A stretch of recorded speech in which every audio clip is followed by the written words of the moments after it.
శ్రీరామ జయ రామ రమణీయ నామ రఘురామ రామనవమి చెప్పింది రామకథాసారం. శ్రీరామనవమి చెప్పింది రామకథాసారం. ఊరు వాడ సంబరం చిందేసింది అంబరం. రామనవమి జయ రామనవమి శ్రీరామనవమి చెప్పింది రామకథాసారం.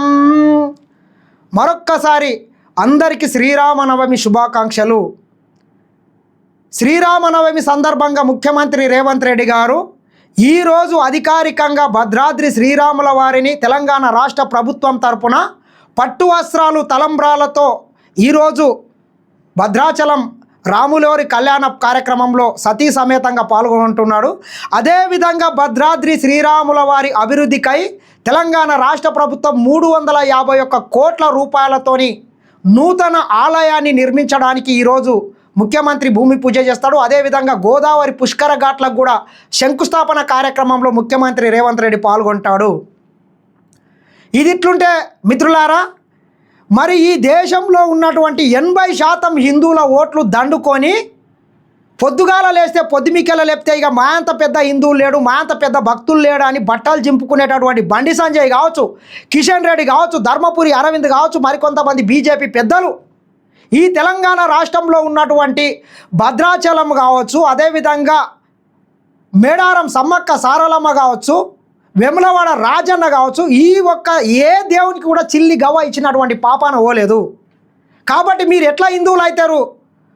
బండి సంజయ్ గారు, మీది ఎట్లుంటుందంటే కేవలం ఓట్ల కోసం మాత్రమే హిందువుల మధ్యన ముస్లింల మధ్యన కొట్లాటలు పెట్టి ఓట్ల దండుకోవడానికి మీరు కుట్రలు వండుతారు.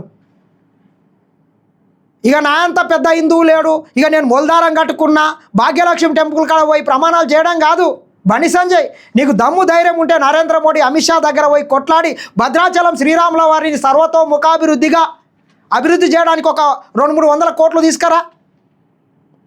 అది చేయరు. కానీ పొద్దుగాల లేస్తే పొద్దుమికల లేస్తే మతాల మధ్యన కులాల మధ్యన మంటలు రేపుతారు. కాబట్టి మీకు హిందువుల గురించి, ఈ హిందువుల దేవి దేవతల గురించి మాట్లాడే నైతిక హక్కు లేదు.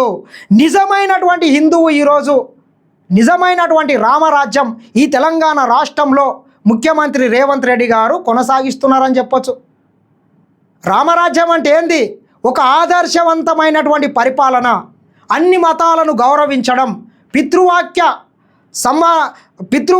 తండ్రి మాటను జవదాటనటువంటి నైజాం. కాబట్టి ఒక ఆదర్శవంతమైనటువంటి పరిపాలనను ఈ తెలంగాణ రాష్ట్రంలో ముఖ్యమంత్రి రేవంత్ రెడ్డి గారు కొనసాగిస్తున్నారని మాత్రం చెప్పొచ్చు. మనం గతంలో చూసుకున్నట్లయితే మిత్రులారా, శ్రీరామనవమి సందర్భంగా గోల్కొండ నవాబుల కాలం నుండి కూడా ఒక సాంప్రదాయం ఉండే, పట్టు వస్త్రాలు తలంబ్రాలు సమర్పించేది.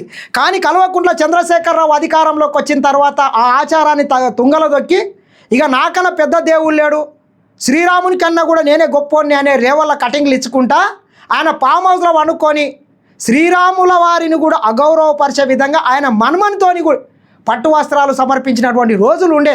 కాబట్టి ఇటువంటి నియంతలు, ఇటువంటి దొంగ హిందువులు, దొంగ భక్తులకు అందరికీ కూడా బుద్ధి చెప్పాల్సినటువంటి అవసరం మనందరి మీద ఉన్నది. ఒక సుభిక్షమైనటువంటి పరిపాలన ముఖ్యమంత్రి రేవంత్ రెడ్డి గారు అన్ని మతాలను గౌరవించుకుంటానే ఈ తెలంగాణ రాష్ట్ర వ్యాప్తంగా ఉన్నటువంటి దేవాలయాలను కూడా అభివృద్ధి చేయడానికి ఈరోజు కంకణం కట్టుకున్నందుకు మరొక్కసారి ముఖ్యమంత్రి రేవంత్ రెడ్డి గారికి తెలంగాణ రాష్ట్ర ప్రభుత్వం తరపున ప్రత్యేకంగా ధన్యవాదాలు.